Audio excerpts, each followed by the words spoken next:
चलिए, तो पिछले क्लास में एक्सरसाइज 5.3 में कहाँ तक क्वेश्चन सोल्व किया गया था? 3 का तीसरा कि दूसरा? दूसरा तक हो गया था ना।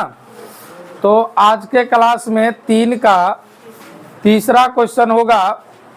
3 का तीसरा क्वेश्चन है कि एक एपी में, है ना, एक एपी में, ये 3 का तीसरा क्वेश्चन है बाबू, है ना। तो एक एपी में दिया है कि, तो लिखेंगे क्या? एपी में दिया है कि, क्या दिया है बाबू एपी में? एपी में दिया है A12 बराबर 37, यही है ना। यानी कि 12वां पद कितना दे दिया है? 37 दिया है। और सार्व अंतर D बराबर कितना है? 3। तो कह रहा है A बराबर निकालिए और S12 का मान निकालिए। तो जैसे 2 नंबर क्वेश्चन को सॉल्व किए थे पिछले क्लास में, वैसे ही 3 का तीसरा क्वेश्चन बनेगा। ठीक है, वहाँ कह रहा था S13 निकालने के लिए, और यहाँ क्या कह रहा है? S12 निकालने के लिए। ठीक है, चलिए, इसमें A12 दिया है कि नहीं दिया है? चलिए, तो A12 बराबर क्या होता है? A + 11D होता है कि नहीं होता है? 12वां पद का जो फॉर्मूला होता है वो क्या होता है? A + 11D होता है कि नहीं होता है? तो A प्लस कितना हो गया? 11D।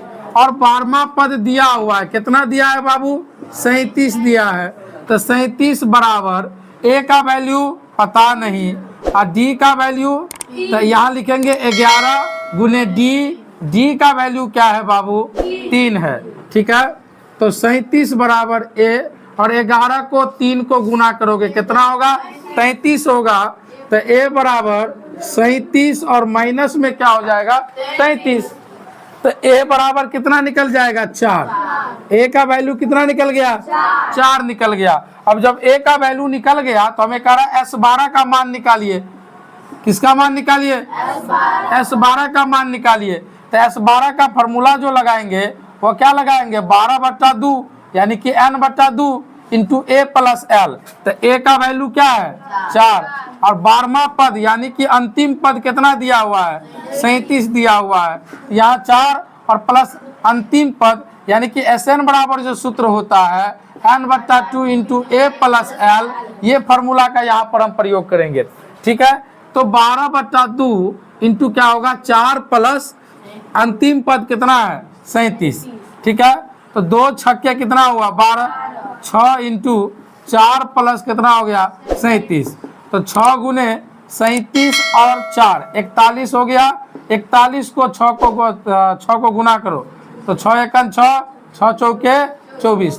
देख लो 246 इसका क्या होगा? S12 का आंसर होगा। किसी को दिक्कत है ना? एक बार देख लिया जाए आंसर।